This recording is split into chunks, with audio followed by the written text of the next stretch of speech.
Tradutor, Otaquinho revisor, Rafinha R. A mente de Souta ficou em branco com a aparência das duas pessoas.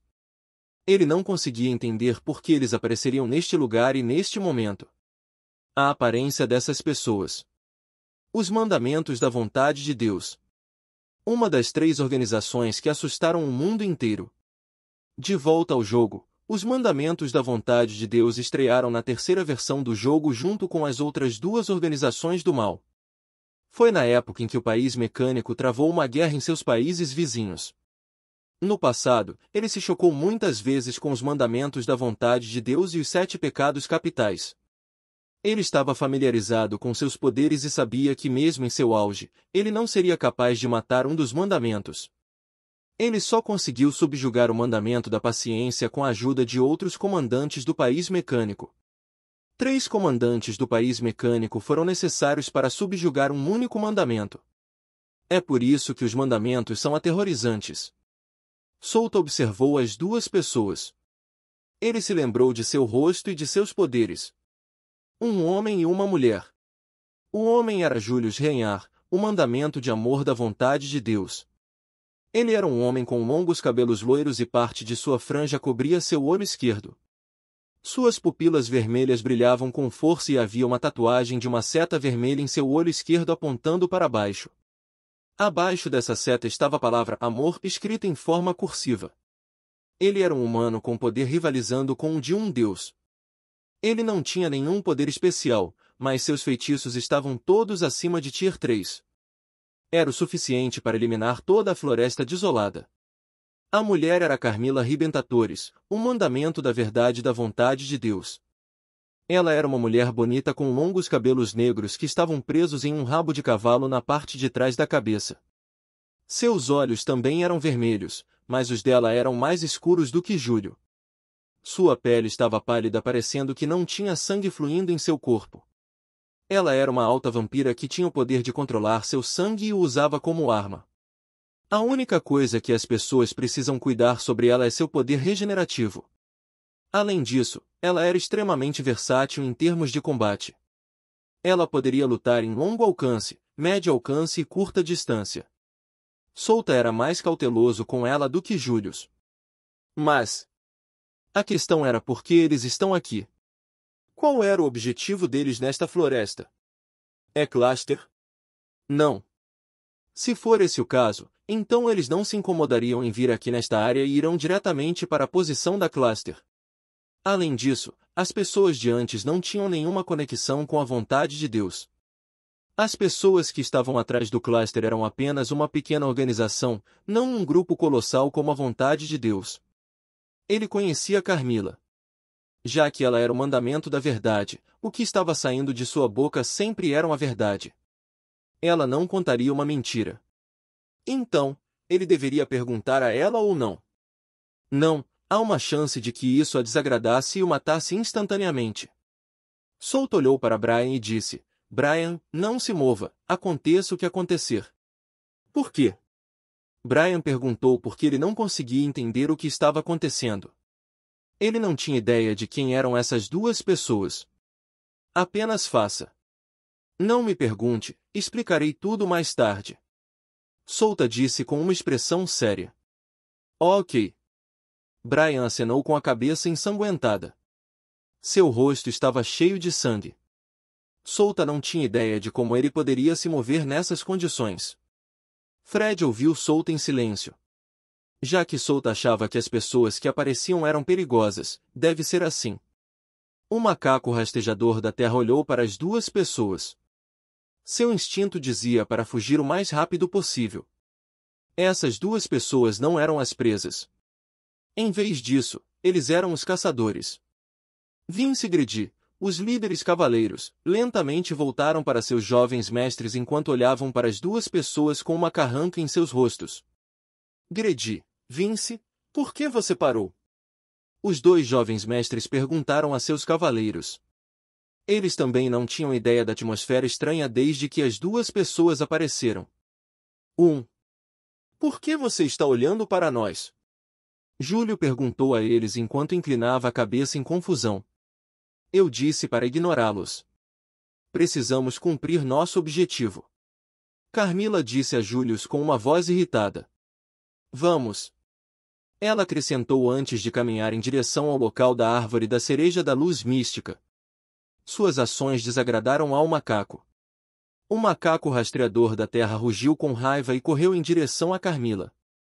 Seu férão estava focado em pressioná-la. Roar! HMPH!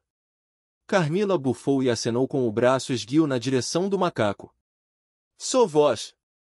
A cabeça do macaco rastejante da terra voou no ar antes de pousar no chão com um som de tudo alto. Seu rosto revelou uma expressão de choque. Parecia que o macaco não conseguiu entender como morreu. A parte inferior do corpo do macaco jorrou uma grande quantidade de sangue. O sangue jorrou como uma fonte ao atingir o solo de uma cor vermelho-sangue. Não me incomode. Carmila franziu a testa em desgosto. Ela então segurou sua mão pálida enquanto continuava a caminhar em direção à árvore da cereja da luz mística. Fred, Brian e os dois cavaleiros líderes ficaram chocados quando testemunharam como Carmila matou o macaco rastejante da terra com um único aceno de mão. Eles finalmente entenderam o quão perigosas eram essas duas pessoas. Eles não puderam nem mesmo derrotar o macaco rastejante da terra, mas essa mulher apenas acenou com a mão e o macaco morreu assim. Brian, Fred, voltem devagar. Já atingimos nosso objetivo, então precisamos voltar agora. Solta disse enquanto observava Carmila e Julius. Fred e Brian apenas acenaram com a cabeça. Eles não ousariam dizer algo na presença dessas duas pessoas poderosas. Eles movem lentamente os pés, sem ousar fazer barulho. Eles seguiram o que Solta disse. Vince e Grady, os líderes dos cavaleiros, notaram o que Fred e Brian estavam fazendo. Eles queriam detê-los, mas eram extremamente cautelosos com as pessoas desconhecidas que tinham uma força insondável. Que pena desta criaturinha! Por que você nos atacou, o mensageiro do Deus Supremo? Você sabe que só a morte espera por aquelas pessoas que se meteram no caminho do Deus Supremo.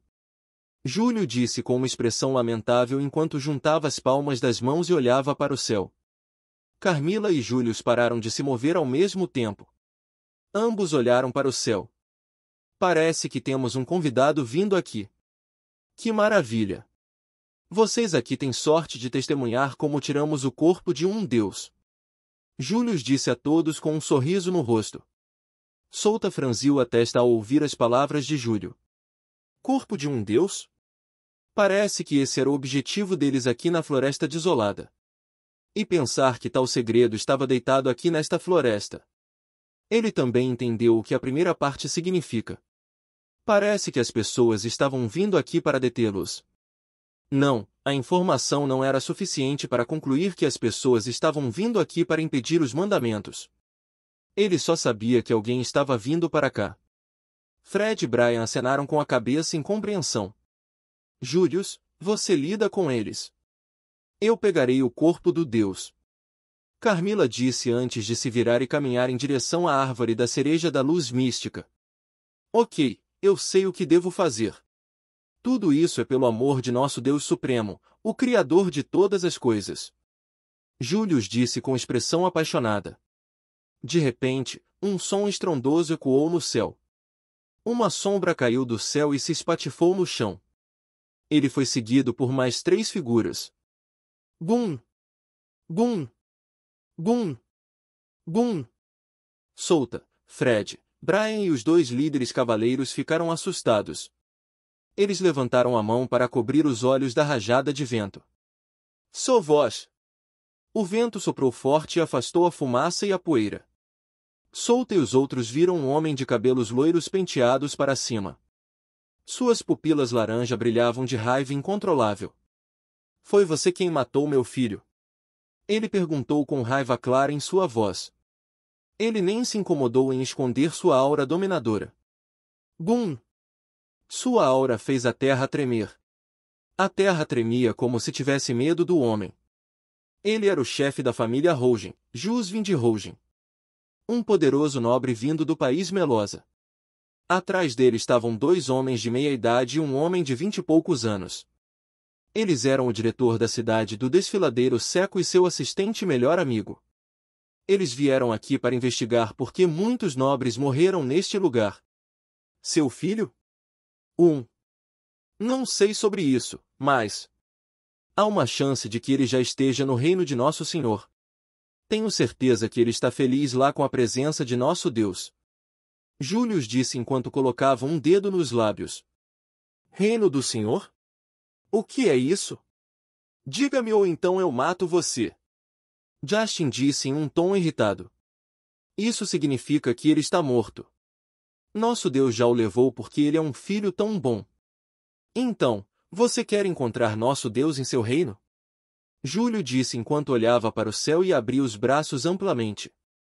Souta, que estava assistindo na lateral, não sabia o que dizer. Ele sabia que esta era a chance de escapar, pois essas pessoas lutariam aqui neste lugar. Se estivessem perto demais, os tremores da batalha iriam afetá-los. Ele silenciosamente olhou para Brian pelo canto dos olhos. Combo 3660